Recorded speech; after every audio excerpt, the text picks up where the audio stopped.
Saudara-saudari yang terkasih di dalam nama Tuhan kita Yesus Kristus, kesempatan kali ini kita akan merenungkan kembali tentang bagaimana dasar hidupnya orang Kristen. Sebelum kita mulai, mari kita bersyukur atas apa yang telah kita terima hari ini. Bapa Surgawi, Bapa di dalam nama Tuhan Yesus Kristus, kami datang ke hadapan-Mu hari ini dengan kerendahan hati dan iman. Kami mengucapkan terima kasih atas semua yang telah Engkau berikan kepada kami, dan atas banyaknya nikmat dalam hidup kami, nafas hidup, kesehatan yang baik, lindungan-Mu sepanjang hari, termasuk kesempatan untuk bisa hadir dalam renungan ini. Kami mohon bimbingan dan kekuatan dari-Mu. Biarlah lewat pertemuan hari ini kami bisa saling menguatkan dengan kasih-Mu.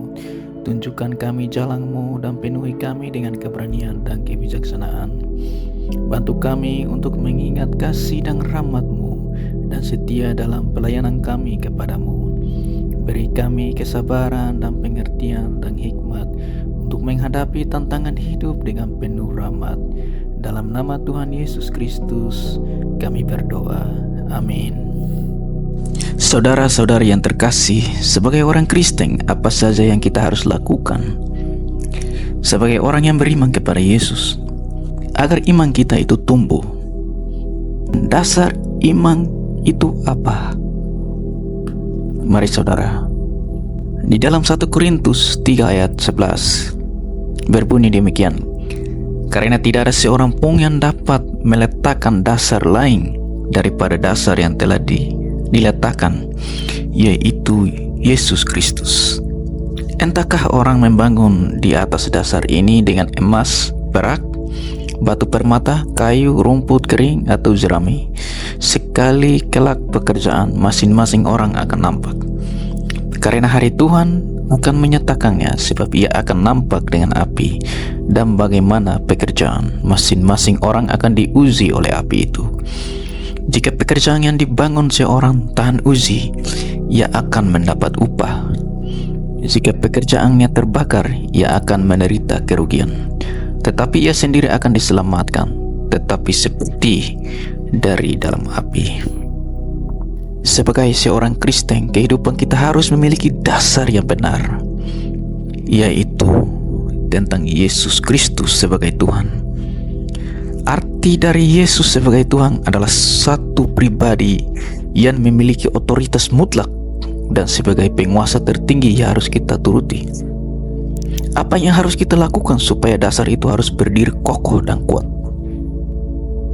Sebagai orang Kristen, pertama-tama kita harus bertobat dalam iman. Dalam Kisah Rasul 2 ayat 38 berkata, jawab Petrus kepada mereka, bertobatlah dan hendaklah kamu masing-masing memberi dirimu dibaptis dalam nama Yesus Kristus untuk pengampunan dosamu, maka kamu akan menerima karunia Roh Kudus. Saudara, apa yang dimaksud dari firman ini?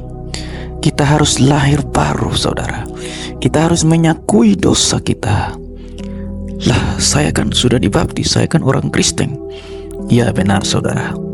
Apakah perbuatanmu sesuai dengan imanmu? Saudara-saudara, di dalam Yakobus 2 ayat 17 berbunyi demikian: iman tanpa perbuatan itu adalah mati. Kita mengaku sebagai Kristen tetapi kita masih hidup di dalam perbuatan dunia, itu sama saja dengan orang yang tidak mengenal Kristus atau iman yang hampa. Kita mengaku Kristen tetapi kita tidak mengenal Kristus, itu sama saja dengan orang yang di luar sana. Maka dari situ, kita sebagai seorang Kristen yang sejati atau pengikut Kristus yang sejati, kita harus mengikuti teladan Yesus, dan kita juga harus menjadi teladan bagi semua orang dan mengutamakan Tuhan di dalam hidup kita. Saudara-saudara, yang kedua adalah kita harus menghasilkan buah. Di dalam Ibrani 5:12-14 firman Tuhan, sebab sekalipun kamu ditinjau dari sudut waktu, sudah seharusnya menjadi pengajar. kamu masih perlu lagi diajarkan asas-asas pokok dari penyataan Allah. Dan kamu masih memerlukan susu, bukan makanan keras.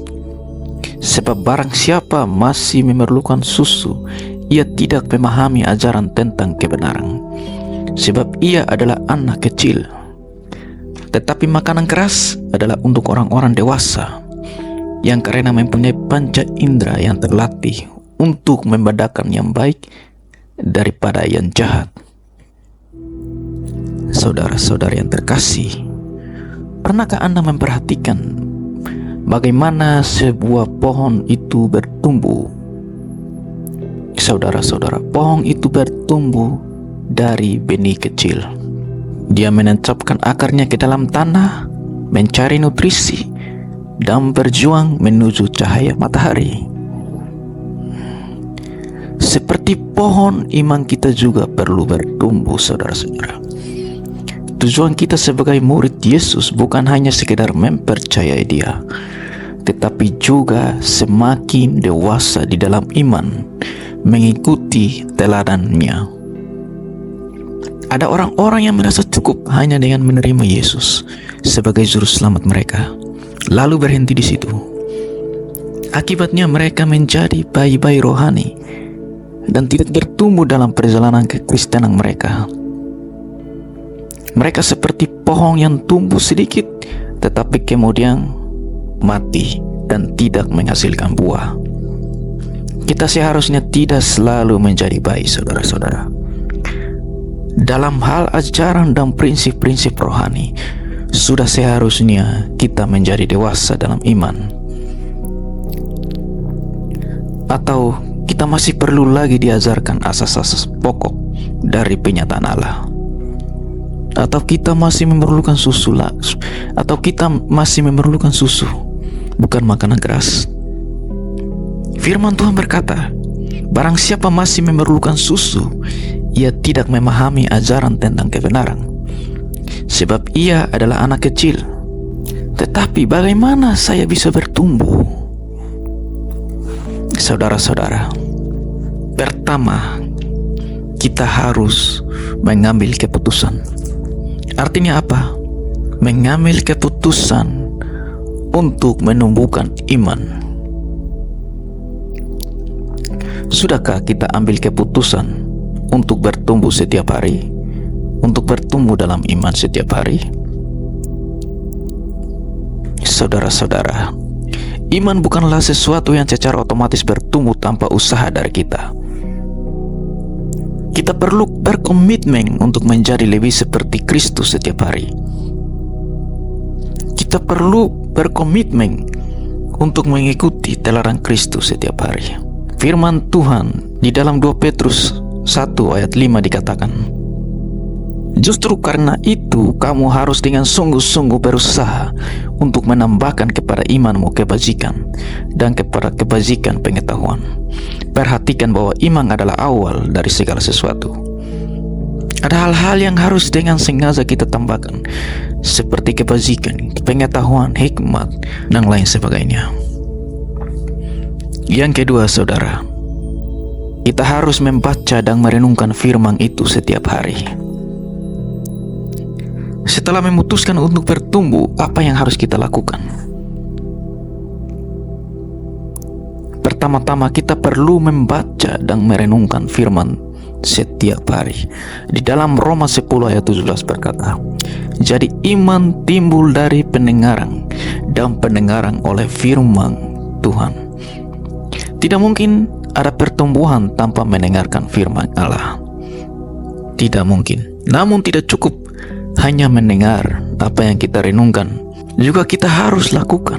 Sebab jika seorang hanya mendengar firman saja dan tidak melakukannya, dia sama saja dengan benih yang jatuh ke tanah yang kering berbatuan. Makanya kita harus melakukannya. Di dalam Yakobus 1 ayat 23 demikian kata Rasul Yakobus, firman Allah harus kita kan setiap hari. Saudara-saudara, demikian kita dapat bertumbuh setiap hari, selalu merindukan firman-Nya, dan hidup kita akan diubahnya. Yang ketiga, saudara-saudara, berada dalam komunitas yang sehat. Sebagai orang percaya, kita tidak dapat bertumbuh sendiri, saudara-saudara. Perlu adanya komunitas yang tepat untuk mendukung, untuk menantang, untuk menolong kita, untuk mensupport kita. Di dalam Roma 12 ayat 5 juga berkata, demikian juga kita, walaupun banyak, adalah satu tubuh di dalam Kristus, tetapi kita masing-masing adalah anggota yang seorang terhadap yang lain. Jadi, sebagai orang percaya, kita tidak bisa sendiri, saudara-saudara. Kita membutuhkan satu sama lain. Adanya teman dan sahabat rohani yang menolong kita.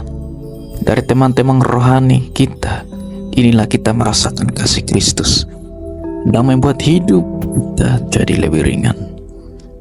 Saudara-saudara, iman yang bertumbuh akan menghasilkan buah dan membuat kita semakin serupa dengan Kristus, mengikuti teladannya.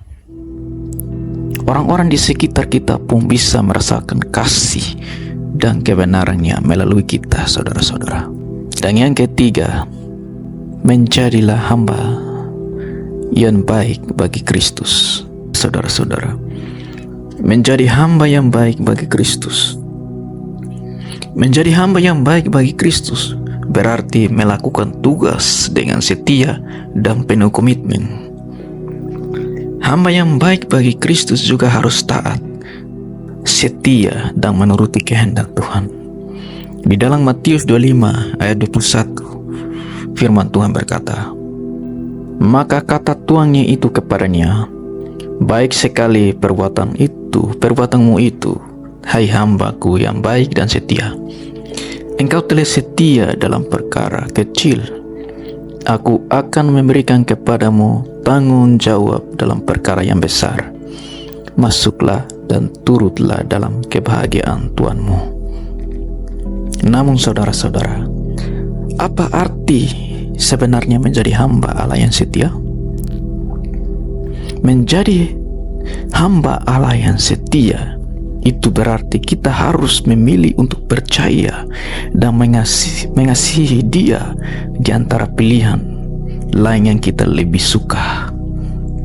Kita berusaha untuk taat meski kondisi kita yang kurang baik, tetap berdoa dan memuji Tuhan, baik dalam kebaktian maupun dalam kehidupan sehari-hari.